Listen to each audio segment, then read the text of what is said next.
Hi everyone, welcome back to Life with Crumbs. My name is Tanya. Thank you for being here. Today I am bringing to you another quick and easy DIY, perfect for spring or Easter. So here I am showing you a 6x6 wooden boxwood sign. I picked this up in the crafts section at a Walmart. Here is my little 2-ounce bottle of Mod Podge. I picked that up at the Dollar Tree for $1. And this is my little Fiskars fingertip knife and a foam brush. Here I picked up a 2-pack of these Easter gift bags. They were the perfect size for this sign. The biggest decision I had was trying to figure out which of the bags I wanted to use for the project. Keeping in mind there are 2 sides to each bag, so that would make for a total of 4 signs. Decided I'd like to go with the one that was a little bit more pink in color. It's coming off on screen a lot more pink than what it actually is in person, but I thought that that would work well for the project I had in mind. So I was just kind of playing with the bag, trying to figure out how I wanted to cut it, if I was going to use the wording on the sign or not. So I just played with it a little bit and then went about cutting the bag apart and seeing how I wanted to lay it out.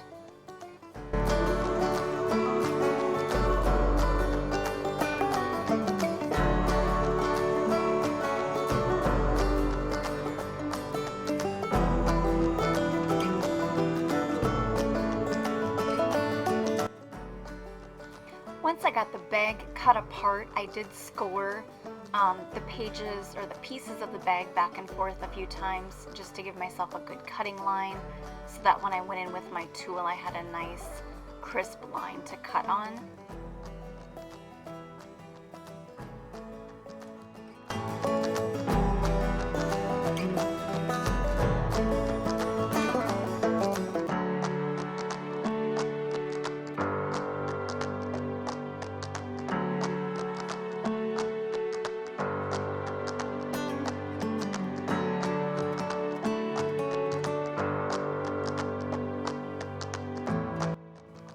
Getting that handle off was a little bit tricky, but with a little bit of patience and perseverance, I was able to pull the adhesive little tab off and did not do any damage to the picture.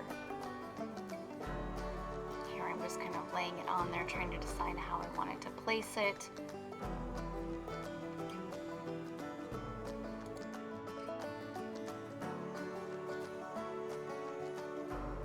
Here I am just trying to give myself a straight edge so I have something to cut against. Decided I was not going to use the words on the sign after all, so I did set those aside to maybe use for a different project.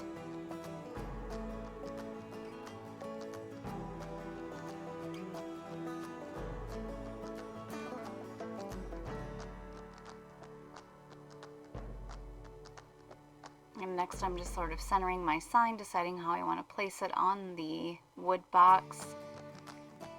Taking my Mod Podge and giving a really generous coat to the back of the picture, or the paper rather.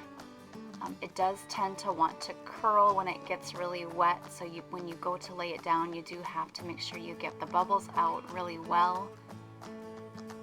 And then get a good generous layer of the Mod Podge over the top to seal it down.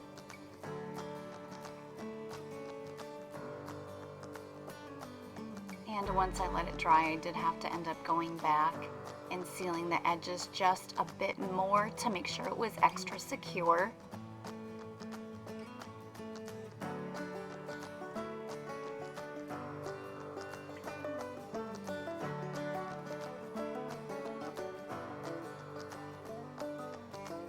And one more layer of the Mod Podge across the top just to make sure it's not going to go anywhere.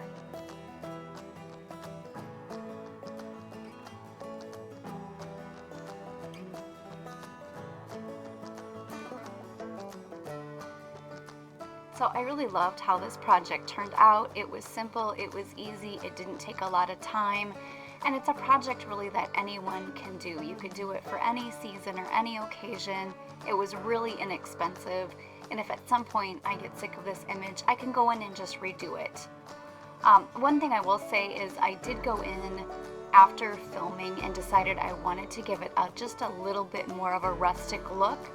So I did take some fine grit sandpaper and just sanded it down a bit, just to rough up the edges and give it a little bit more of an aged vintage look. But here is how it turned out. I did keep the jute twine hanger on it, so I have the option to hang it, and I ended up actually displaying it just as a shelf sitter. So I just tucked the little jute twine hanger behind it, and here it is just sitting on a shelf. Okay, you guys, so that is it for today's quick and easy DIY. Stay tuned for a couple of more DIYs. If you like videos like this, please remember to go ahead and give it a thumbs up. Don't forget to subscribe if you haven't already, and I will see you in the next one. Bye, everyone.